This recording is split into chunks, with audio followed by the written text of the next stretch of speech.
not once... Oh shit, look at that.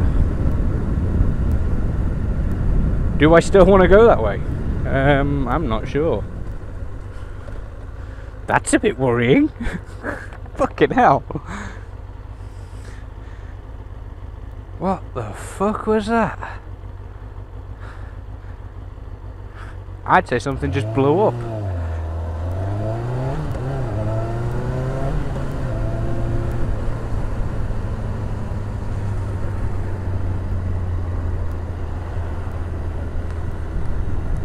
Fucking hell.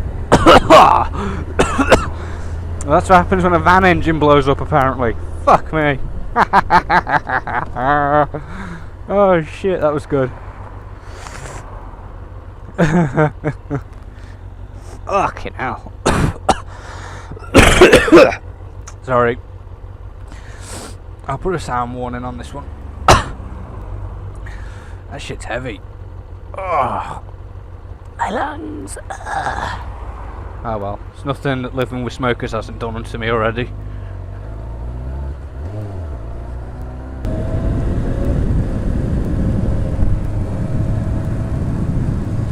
Well, that was a nice little bit of time with my uncle at Tony's Camo, an airgun centre, best place in the Midwest. So this part of the video, I'm going to talk about your bike test. Yeah. Those of you who've passed your bike test, whether you've done it recently or you did it a long time ago, know that the bike test is constantly changing. But I'm going to go into what I had to do to pass mine when I did it. Now the theory, we've all done one, unless you're just on a learner, in which case you haven't done your theory.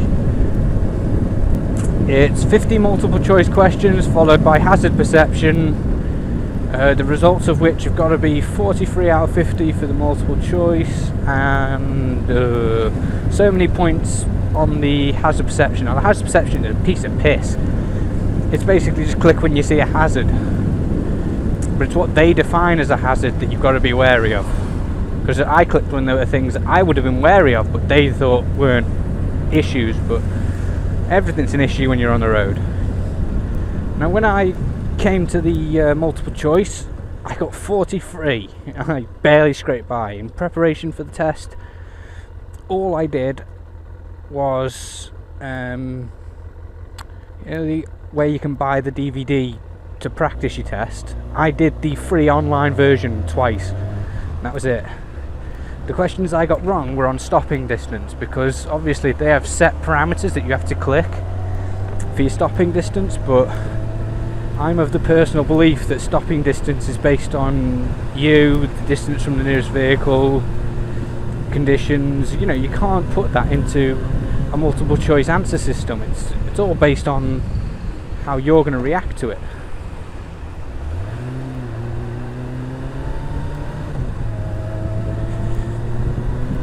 So, you know, I got them wrong because I just put the longest distance each time, because basically that's how I see things. It's all based on parameters, which is what your examiner will look for when you're riding.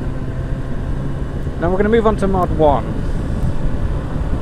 Mod 1 I was actually quite scared about, because it's, you know, it's on the car park and you've got to show that you know how to do your manoeuvres, and more to the point, it's moving the bike with it turned off and all that gubbins.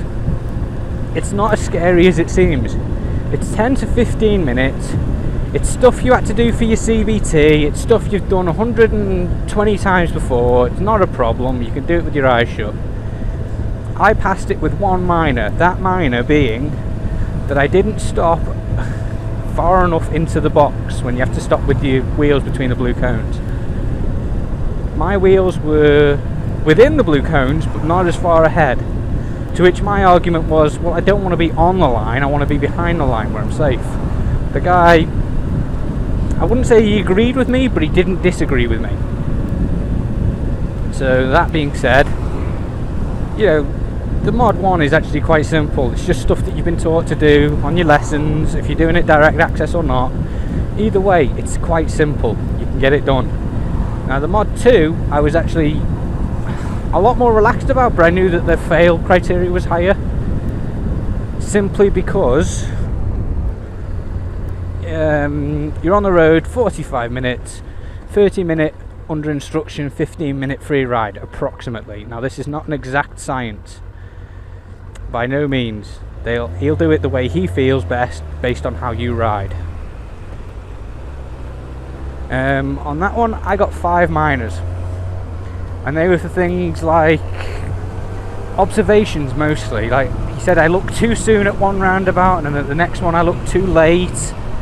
It was all stuff like that, you know. It was just nitpicking at my riding, saying I was looking too late too soon, and I could have done things differently at this junction, and I was a bit late moving, but you know, basic stuff. But all you got to do is show that you know how to advance and you can do it competently and safely. Other than that, that's the test. They just want to see that you know how to ride competently and safely. They are the biggest things. My instructors, the lads over at ProBike in not ProBike, is it? Anyway, motorcycle learning school in Deeside, Flintshire. There'll be a link below. They were great with me, but they said that my biggest problem was my overconfidence, if you can believe such a thing. Basically, I got on there 6:50 and I was off. There was nothing stopping me. On quite a few occasions I'd get a radio message telling me to hold up because whoever was with us, me and the instructor, was going too slow or was having trouble. Whereas I just got on the bike and was going. I was having a good time. I was fucking paying for it, so I was bound to have a good time. But yeah, so you know, it's really about just having the right frame of mind about you on the day. You are going to pass provided you show that you are competent. Competence is easy to show.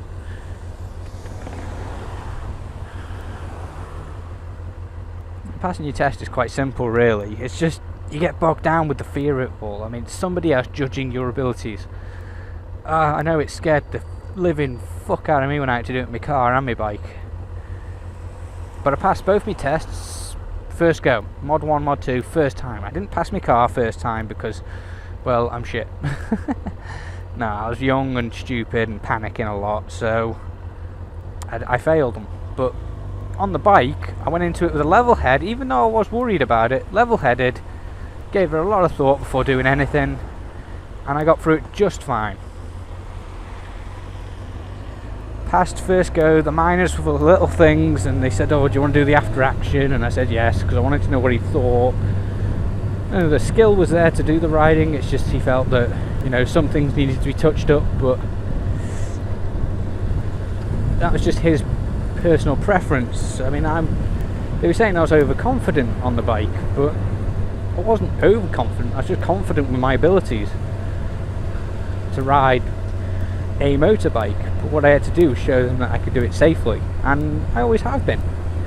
Yes, I have fallen off my bike twice since passing my test. One was a U-turn, very slow, and I didn't see a groove in the road.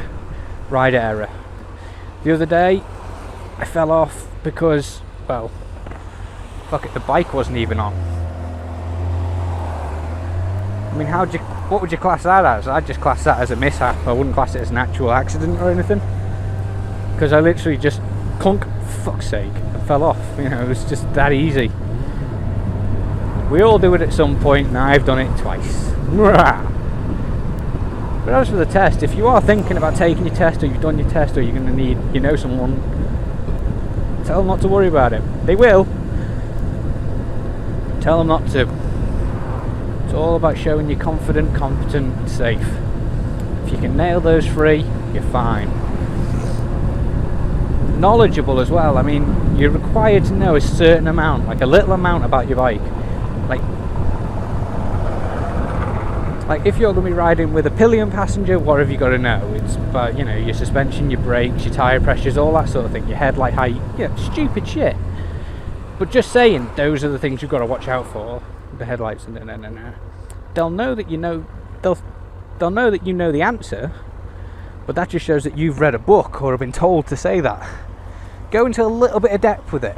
I mean, I thought I sounded a bit cocky at the time, but it showed that I knew what I was talking about. You know, the guy said, oh, if you were carrying a pillion passenger, what would you need to do? I said, oh, tyre pressures would have to be checked accordingly.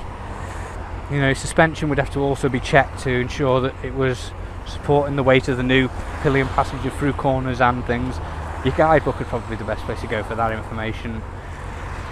Headlight adjustment, again, your book will tell you all the answers you need to know, and then some even give you a brief weight guide for your pillion, so you know that sort of thing. But I went into a lot of detail, and the guy said, yeah, that's fine, you've shown that you know.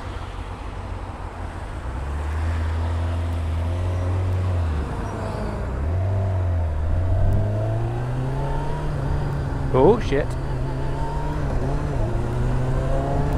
I don't know if any of you on YouTube just saw that, but my back end just stepped out on that grid. Whew! Well, that put the fear of fucking God back into me for a minute. Wow, that slid at least a couple of inches. Oh shit. Talking about my test. Nah, it's all about showing confidence. Because if you show that you're afraid of the bike, that's it, game over. They're not going to let you out on the road again. Oh, my balls.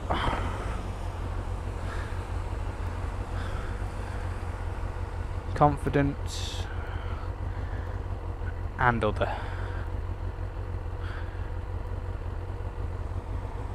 But the tests, they're scary more than anything else. They're not difficult, they're just scary. They worry us. Because you worry about it. You're spending a lot of money to prove to someone else that you can ride a bike, so they'll give you a piece of paper and a piece of plastic so that you can go on the road on any bike you want. And that's a lot of pressure, especially if you're younger, but you know, confidence and whatnot. Go into it level-headed. Don't overthink things. If you make a mistake, don't. That's a big point actually to make. If you make a mistake, don't let it get to you. I started my test, and one of the first things I had to do was go up to the end of the road, turn left, and then make an immediate right, and it's like a tiny little bit of a road junction where you can get between, like a dual carriageway sort of thing. So it's a tiny little piece of road to get onto. I got onto it, and as I was going around, it was clear. As I was about to exit this tiny little piece of road, I saw that a new vehicle had joined my lane, so I couldn't go. So I came to a sudden stop, and because I was turning right, I was leaning right, which meant that I had to put my right foot down to stop the bike falling over. Now I thought, at the time of my test, that putting your right foot down on a motorbike was like an instant fail. So I went into like over panic, you know, I was like overthinking everything I did, and then I really got unsettled with myself. But I just thought, well, I use this as an instructional purposes video. I'll just, no, not video, but I'll just get on with it. See what he says at the end. I know where I failed at the start, but I'll just calm down, get on with it, and, see what he says about my overall riding. And get to the end of the test, and he just said, "Congrats, you passed." I was like, the fuck? So I talked to him. I said, "Oh, well, what about me putting my right foot down? Isn't that like a fail or something? Shouldn't I have failed because of that?" And he just said, "No. Under the circumstances, there was no way you couldn't put your right foot down. You would have fell off the bike." Dick. So it's all, I thought that was an instant fail, putting your right foot down, but he just assured me, he said, "No, it's not. You're fine." And 5 minors on my mod 2, so I was actually quite happy.